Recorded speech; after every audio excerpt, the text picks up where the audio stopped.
Snacks and candies are a high sugar product that have managed to remain a firm consumer favorite even with the rise of the recent health and wellness trend in the APAC region. That said, this trend has also cast a limelight on healthier options aimed at consumers who still want to indulge yet also want to maintain their waistlines. So, in this edition of the FNA Deep Dive, we speak to Jacques Aubry, founder of the Sugar Confectionery, which is known for its range of sugar free, low GI sweets. But first, we find out what it takes to make a sugar-free sweet still taste good. It's used isomalt, polydextrol, maltitol, and those things. And then, because those products are not very sweet, you need an intense sweetener. And that intense sweetener, lately, is stevia, because it's natural, all right? It was used by the Indians long time ago. They used to stack the leaf for energy. And so we use now stevia. Would you consider your sweets to be healthy sweets by any means? Is there such a thing as a healthy sweet in your opinion? Look, there is one thing that I'm going to say. Whatever we do in life, if we abuse, we will get sick. All right? It's just that simple. Even if you drink too much water, you probably get sick. All right? So the story, our confectionery are not food. They are delicacy. They are a little pleasure. It's not something to eat and eat and eat. Besides that, you've got to be careful because all sugar-free have a laxative effect. All right, if you eat too much, you will get a laxative effect. So this is why all throughout the world, the recommendation is about 35 grams a day, all right, and not in one session. You did mention earlier that you are operating also, of course, outside of Australia. So can I ask how many countries in the Asia-Pacific region is Sugarless currently in? We started with Australia. And then about 25 years ago, we expanded to New Zealand because it was easy, New Zealand and Australia. I'll admit that it is not that easy. The two countries are different. The people always think it's easy, but there is customs, there is rules, exactly like any other country. They are just a little bit easier.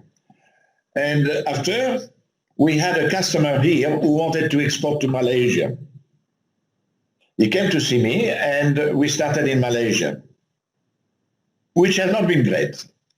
And then we went to Singapore. And Singapore is very good for us. All right? But in every country where we are, basically we are number one. Okay? And then from Singapore, we went to South Africa. And from South Africa, I went to Kenya, Tanzania, Zambia, and we've got Portugal. But Tanzania, Zambia, and Portugal, we are legally established, but we don't have stock yet. But we will have stock next year. All right, but South Africa, Singapore, Malaysia, Hong Kong, I forgot about Hong Kong, it's rolling.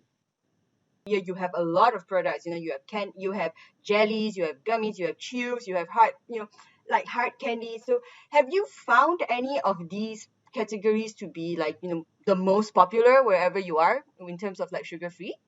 Well, amongst all the panoply of products, all right, there are some flavors or some products which come up. The Smarties are very popular, all right, obviously. Chocolate is good, but it represents only a portion of our total sale. And for instance, there are things which happen like the menthol eucalyptus.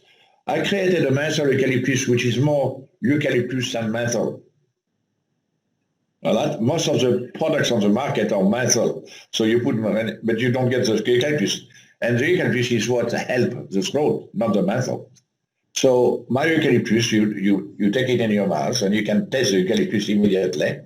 And after a few seconds, a little bit of menthol and a bit more of menthol.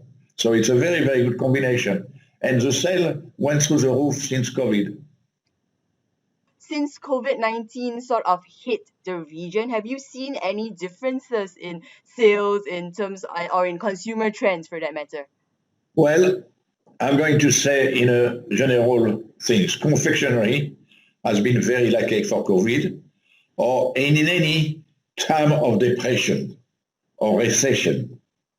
People goes to buy a chocolate because it's cheap and it gives them pleasure, or a lolly. All right. So consumption or basically recession proof for confectionery and chocolate. What are some of the general trends that you are seeing for the region? As I said to you, I've been in it since 1969, and I can tell you it's like a seesaw. All right. Now it seems we are in a high peak, but before we were slightly in a low peak because people wanted natural products. But with COVID, most of people are staying home, not doing much, and they have taken weight. So they are realizing that, and they are trying to lose weight by picking up some of our products. All right? So, but it's a seesaw. It's very rarely with sugar-free that we goes like that. Is the Sugarless Confectionery looking at launching any other sorts of like new products, new sugar-free products anytime soon? Any new product development you guys are looking at, for the new year and into 2021? We are reworking on a lollipop, a hard lollipop, which is transparent. So when you put it in the sun, you will have a little animal, a little Australian animal, which is a kangaroo or a wombat or something like that, which will please the children. We are working on that. And of course, the chocolate filling, which we just got the new orders that will be launched in Australia in February, January, February. So we expect a great deal.